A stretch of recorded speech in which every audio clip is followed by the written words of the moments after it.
نبی علیہ السلام نے فرمایا 3 شخص ایسے ہیں جن کی نماز ان کے سروں سے اوپر نہیں جاتی۔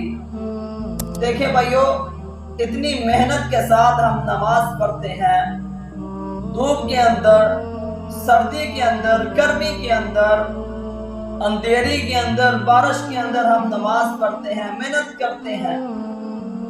دفتر سے نماز کا وقت ہوا، چھٹی لے لی، نماز پڑھنی ہے۔ اس کے بعد اپنے کاروبار کو چھوڑتے ہیں، دکان کو چھوڑ دیتے ہیں، کس لیے؟ نماز کا وقت ہو گیا۔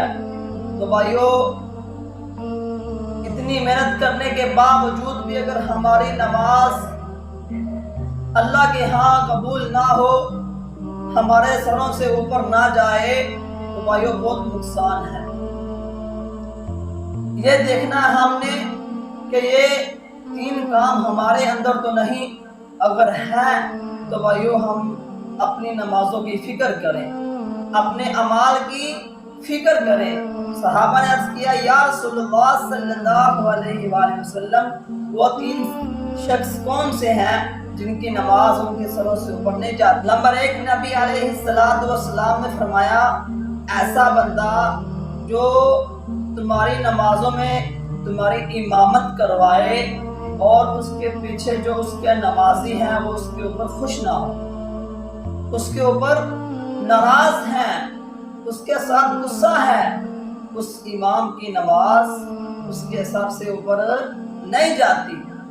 دوسرا، نبی علیہ السلام نے فرمایا، وہ عورت کہ اس کی رات اس حالت میں گزرے کہ اس کا خاوند اس سے ناراض ہو، تو نبی علیہ السلام نے فرمایا اس کی نماز قبول نہیں ہوتی، اس کی نماز اس کے سر سے 1 ہاتھ بھی اوپر نہیں جاتی۔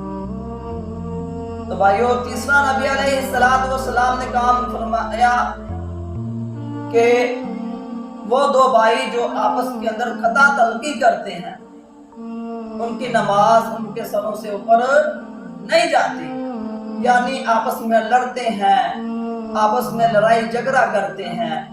نبی علیہ السلام نے فرمایا ان کی نماز ان کے سروں سے اوپر نہیں جاتی۔ تو بھائیو، اگر یہ 3 کام ہمارے اندر ہیں، ہمیں اپنی فکر کرنی چاہیے، اپنی نمازوں کی فکر کرنی چاہیے، اپنے اعمال کی فکر کرنی چاہیے۔ اگر یہ کام ہم نے نہ چھوڑے تو بھائیو، یہ ہمارے جو ہم کام کرتے ہیں، جو ہم نماز پڑھتے ہیں، جو ہم نیک عمل کرتے ہیں، یہ ضائع ہو جائیں گے۔ اللہ تعالیٰ سے دعا ہے کہ اللہ تعالیٰ ہمیں عمل کی توفیق دے۔